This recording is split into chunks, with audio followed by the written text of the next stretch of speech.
Good morning, students. Continue our chapter number 26, Things Around Us. So yesterday we read solid, liquid, and today we read gases. Molecules in gases are very loosely packed, you see. They have a very big force of attraction between them. They can move freely, आराम से घूम सकते हैं molecules. Therefore, gases have no definite shape. They do not have definite volume. They occupy the entire shape of the container in which they are kept. For example, when a bottle of perfume is opened in one corner of a room, it smells spread in the entire room. जैसे आप perfume ले लीजिए या कोई अगरबत्ती अगर आप जलाते हैं तो अगरबत्ती की जो गैस निकलती है, धुआं निकलता है, वो क्या होता है, सारे घर में खुशबू हो जाती है. तो वो क्या है, gas. You see the comparison. Solid had definite shape, but liquid had no definite shape, and gas also no definite shape. Then definite volume होता है solid का. Liquid also, but gas had no definite volume. It is generally hard, not hard, not hard. It does not flow, it flows, and it also flows. States of water are interchangeable. कैसे होता है, देखो इधर. Solid बर्फ है, बर्फ से क्या बन गया, पानी बन गया, लिक्विड बन गया, वाटर बन गया. देन फिर अगर उस पानी को आप बॉईल करेंगे तो क्या बन जाएगा, गैस बन जाएगा. तो 3 स्टेट दिख रहे हैं ना, सॉलिड, लिक्विड, गैस.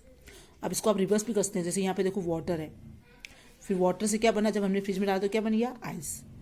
फिर आइस को बाहर निकाला तो क्या बन गया, लिक्विड. और लिक्विड को बॉईल किया तो स्टीम बन गया. तो ऐसे इंटरचेंजेबल भी होता है, चेंज होते रहते हैं. In all these cases, the nature of water molecules remain the same, only the arrangement of water molecules changes. The new topic is coming, physical and chemical changes. Take a piece of paper, जैसे आप paper लीजिए and cut into a piece, 2 piece में cut कीजिए. It becomes smaller. That is, its shape change. जितना cut करेंगे shape change होगा, लेकिन paper change नहीं होगा, वो स्टिल पेपर ही रहेगा. A change in which the nature of molecules of the substance does not change and no new substance is formed is called physical change. Like water है, water से आप बाहर निकालेंगे तो अगर आप इसे फ्रिज में रखेंगे तो क्या बन जाएगा, आइस. लेकिन आइस को जब बाहर निकालेंगे तो वापस क्या बन जाएगा, water.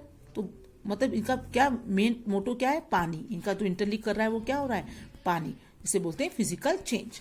Next is now burn the piece of paper. अब देखो, हम दिख रहा है आपको, पेपर को जला रहे हैं और पेपर के चलते क्या बन गया, आश. अब ऐश जो राख है, क्या वापस पेपर बन सकता है, नो. तो ये क्या है, chemical change. The change into smoke and ash. We can not get back paper from smoke and ash, so new substance are form. A change in which the nature of molecules of substances changes and new substances are formed is called a chemical change. Like curd from milk.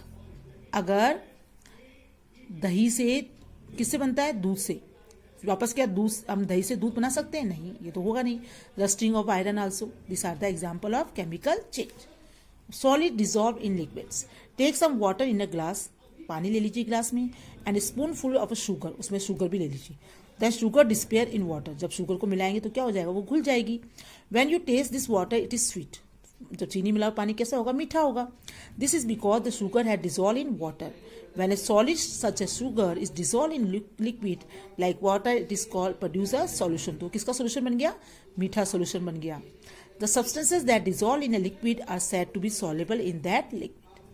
The solid that dissolve in liquid is called solute, and the liquid in which a substance dissolve is called solvent. The substances we get when a solute is dissolved in a solvent is called solution. You see here, see the activity. यहाँ देखिए आप, ये activity है, आप घर पे कर सकते हैं. Take some water in a glass. Glass में ले लिया, उसको मेजर करो, सिंपल ग्लास. फिर आपने चीनी डाली तो भी यहीं पे है. जब उसको डिजॉल्व भी किया तो देखो चीनी क्या हो गई, ऊपर जा रही है, दिख रहा है ना. आपको स्ट्रिप लगा के रखो ऐसे. Now water level in the glass it remain the same. This show that the volume of the solution remain the same as the volume of the solvent. देखो यहाँ पर था पानी, फिर जब हमने चीनी मिलाई तब भी यही पानी है, यहाँ घोल दिया तब भी पानी यही है. तो कोई इसमें डिफरेंस नहीं हुआ. Okay, so the remain the same as the volume of the solvent. Volume of the solvent, volume of the solution. तीनों चीज सेम है. आप ये एक्टिविटी आप घर पे कर सकते हैं. Then what does this indicate? We know that the molecules in the liquid are not very closely packed. ये दिख रहा है. Empty space between water molecules. दिख रहा है ना space? There are empty space between the molecules. When the sugar dissolve, sugar molecules fill up the empty space between the molecules of water. और जो स्पेस देखो यहाँ पे खाली था ना, वहां पे क्या आ गया, शुगर आ गया. Gases in liquids. Many gases like oxygen, carbon dioxide and dissolve in water. Carbon dioxide is dissolved under pressure in soda water or in a soft drink. When we open a bottle of soda, हमने देखा बाहर निकल के आती है, बाहर से बिल्कुल रैपिडली बबल्स आते हैं, वो क्या है? Carbon dioxide. The water in lakes, rivers, ponds and sea has a lot of oxygen dissolved in it. Plants and animals that live in water breathe this oxygen dissolved in water. So very interesting chapter. Do the activity also and read the chapter carefully. Bye bye.